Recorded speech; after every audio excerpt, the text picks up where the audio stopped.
Pada kali ini kita akan belajar bahasa Indonesia dengan topik resensi. Maka dengan itu, pahamilah dengan baik-baik agar kamu dapat mengerti.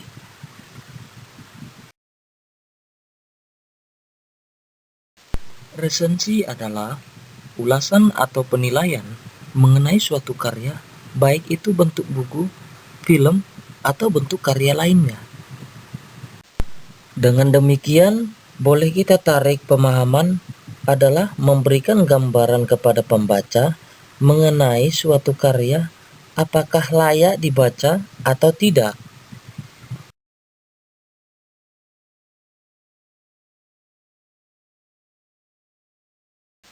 Untuk melakukan kegiatan resensi bukanlah hal yang perkara mudah.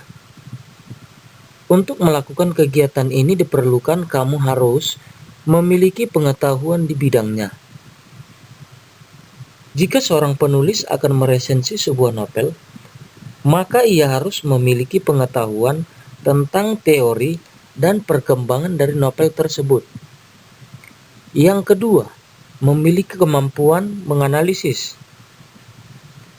Jika sebuah novel terdiri atas unsur internal dan eksternal, atau juga yang sering kita dengar dengan unsur ekstrinsik dan intrinsik, seorang penulis harus mampu menggali dari unsur-unsur yang ada di dalam novel, yaitu unsur ekstrinsik dan intrinsiknya. Yang ketiga, pengetahuan dalam acuan yang sebanding.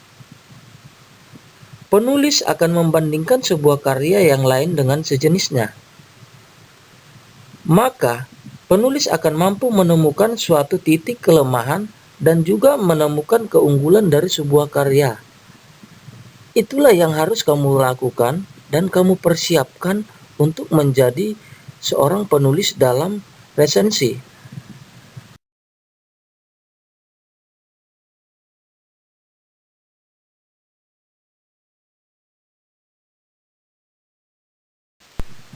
Sebelum kita masuk kepada sistematika resensi, mari kita perhatikan bahwasanya sebuah resensi memiliki sifat yaitu objektif.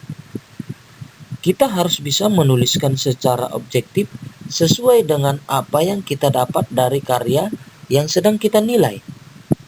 Kalau memang kualitas dari sebuah resensi bagus, katakanlah resensi itu bagus. Begitu juga dengan sebaliknya. Jika sebuah karya itu tidak baik kamu temukan, maka katakanlah dengan kurang baik.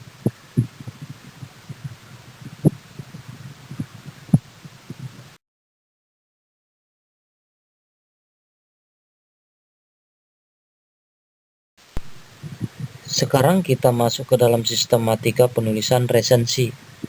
Yang pertama, kamu harus mencari dan menentukan buku baru, baik itu fiksi ataupun non-fiksi, yang akan nanti kamu buat sebagai resensi.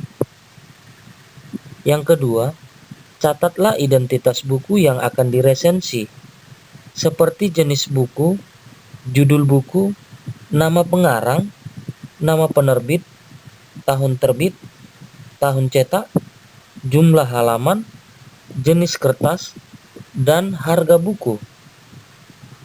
Yang ketiga, catat dan pahami tujuan dan latar belakang penulisan buku dengan cara membaca kata pengantar atau pendahuluan buku.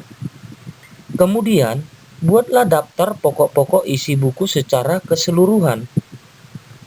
4. Tentukanlah kelebihan dan kekurangan isi buku.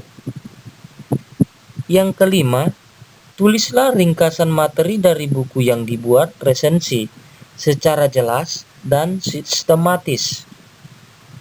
Yang keenam, pada akhir resensi nanti, berilah saran dan kesimpulan. Apakah buku yang kita resensi tersebut layak untuk dibaca atau tidak? Demikianlah untuk materi resensi, semoga bermanfaat untuk kamu.